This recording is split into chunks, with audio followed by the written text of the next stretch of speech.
Assalamualaikum, halo teman-teman.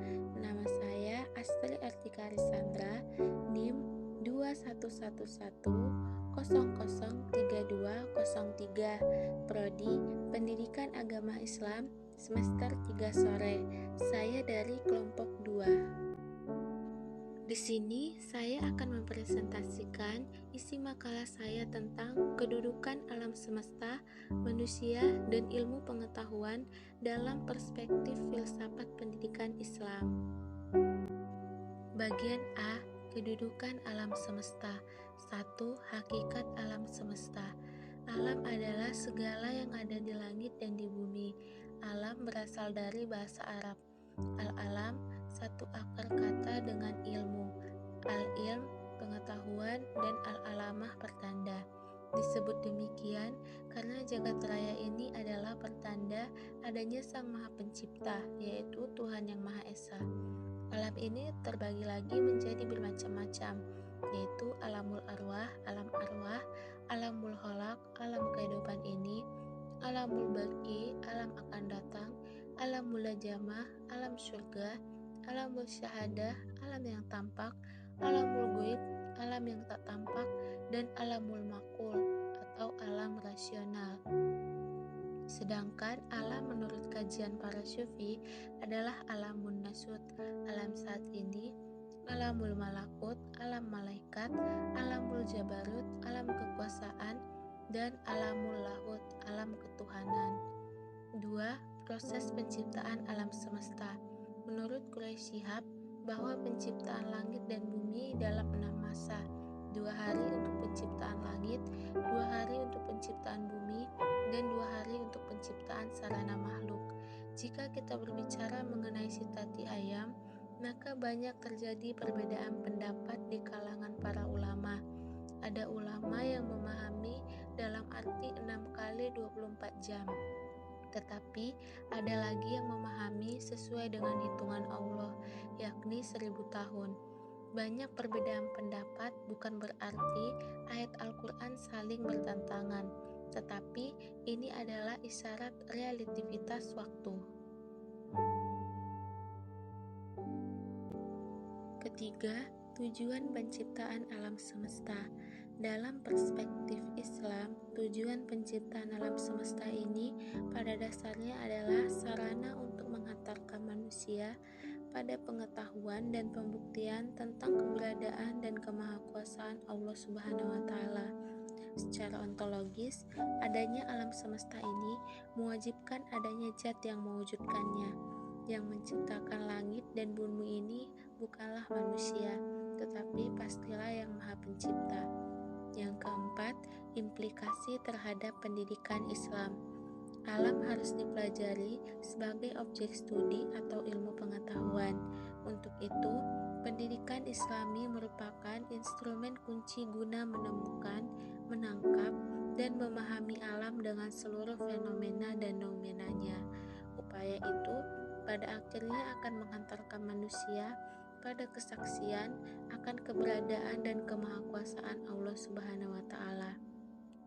Karena dalam konteks ini, melalui proses pendidikan Islam, manusia dihantarkan pada pengakuan atau syahadah akan keberadaan Allah Subhanahu wa Ta'ala sebagai Tuhan pencipta, pemelihara, dan pendidik alam semesta.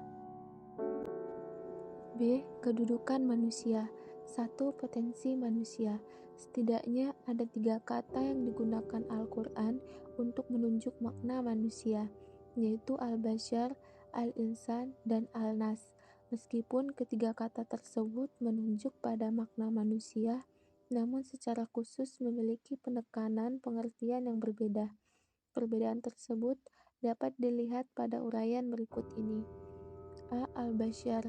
Kosakata al-Bashar dinyatakan dalam Al-Quran sebanyak 37 kali, yang 25 kali diantaranya mengacu kepada arti yang berkaitan dengan kebutuhan primer manusia.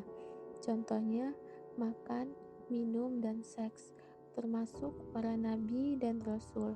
Sedangkan 13 kata lainnya digunakan dalam hubungannya dengan masalah orang muslim dan kafir. baik berupa ungkapan-ungkapan orang kafir tentang pengingkaran mereka terhadap status kenabian para utusan Tuhan, berdasarkan alasan bahwa para nabi itu adalah manusia biasa, seperti halnya mereka juga, atau hubungannya dengan pernyataan firman Tuhan bagi Rasulnya yang memiliki sifat-sifat basyariah manusia. B. Al-ins dan al-nas. Kata insan ada yang berasal dari kata anasa, al-uns atau anisa, dan nasia. Dari asal kata anasa yang berarti melihat, mengetahui, dan minta izin. Terlihat bahwa kata insan dikaitkan dengan aspek utama kemanusiaan, yaitu kemampuan penalaran yang dengannya manusia mampu mengamati, mencermati, menangkap, mengidentifikasi, mengelompokkan, dan menganalisis berbagai kasus dan kondisi dalam berbagai realitas yang dihadapinya, dengan cara membuat hubungan antar fakta dan informasi dalam berbagai realitas yang ada menuju pengambilan suatu kesimpulan dan atau keputusan yang akan menjadi pelajaran atau hikmah yang berguna bagi kehidupannya. C. Ilmu pengetahuan dalam perspektif filsafat pendidikan Islam. 1.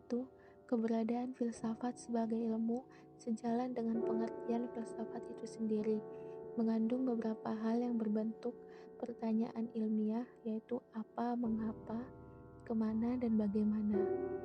Kata bagaimana merupakan pertanyaan tentang sifat-sifat yang dapat ditangkap atau yang dapat dibuktikan dengan panca indera, dan pada umumnya dipahami melalui hukum sebab akibat. Pengetahuan yang muncul akibat dari pertanyaan dimaksud bersifat deskriptif atau penggambaran apa adanya, sedangkan pertanyaan mengapa pada dasarnya menanyakan tentang sebab atau asal-muasal suatu objek yang kemudian melahirkan pengetahuan yang bersifat kausalitas. Di samping itu, pertanyaan kemana hakikatnya menanyakan tentang sesuatu yang telah terjadi baik pada masa lalu, masa sekarang, maupun masa akan datang. Pertanyaan ini mengakibatkan munculnya 3 macam pengetahuan. A. Pengetahuan yang timbul dari hal yang bersifat kebiasaan atau berulang-ulang, dan pengetahuan itu kemudian dapat dijadikan pedoman atau dijadikan titik tolak untuk mengetahui berbagai hal yang akan terjadi. B. Pengetahuan yang lahir dari pedoman yang terkandung dalam adat istiadat atau kebiasaan yang berlaku dalam masyarakat. C. Pengetahuan yang timbul dari pedoman yang dipakai sebagai hukum bagi suatu peristiwa yang dijadikan pegangan. Dengan kata lain, pengetahuan yang didapatkan jawaban kemanakah tergolong pengetahuan bersifat normatif. 2. Ilmu dan filsafat dapat bergerak dan berkembang berkat akal pikiran manusia.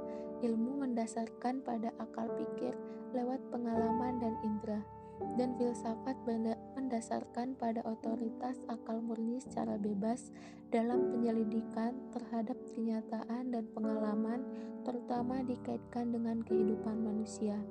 Sementara itu, kesanggupan akal pikiran terbatas sehingga filsafat yang hanya berdasarkan pada akal pikir semata-mata akan tidak sanggup memberi kepuasan bagi manusia, terutama dalam rangka pemahamannya terhadap yang gaib. 3. Saat kita mendengar kata filsafat, konotasi kita akan segera pada sesuatu yang bersifat prinsip atau suatu pandangan hidup yang mengandung nilai-nilai dasar. Berbicara ilmu, maka kita tidak lepas dengan eksistensi pendidikan. Eksistensi pendidikan dari sifatnya umum sampai ke yang khusus. Hubungan filsafat dan ilmu pendidikan ini tidak hanya insidental, tetapi juga suatu keharusan. John Dewey, filsuf Amerika, mengatakan bahwa filsafat itu merupakan teori umum dari pendidikan atau landasan dari semua pemikiran mengenai pendidikan. Mungkin hanya itu saja yang dapat saya sampaikan. Mohon maaf jika ada kekurangan. Terima kasih sudah menonton dan mendengarkan. Wassalamualaikum warahmatullahi wabarakatuh.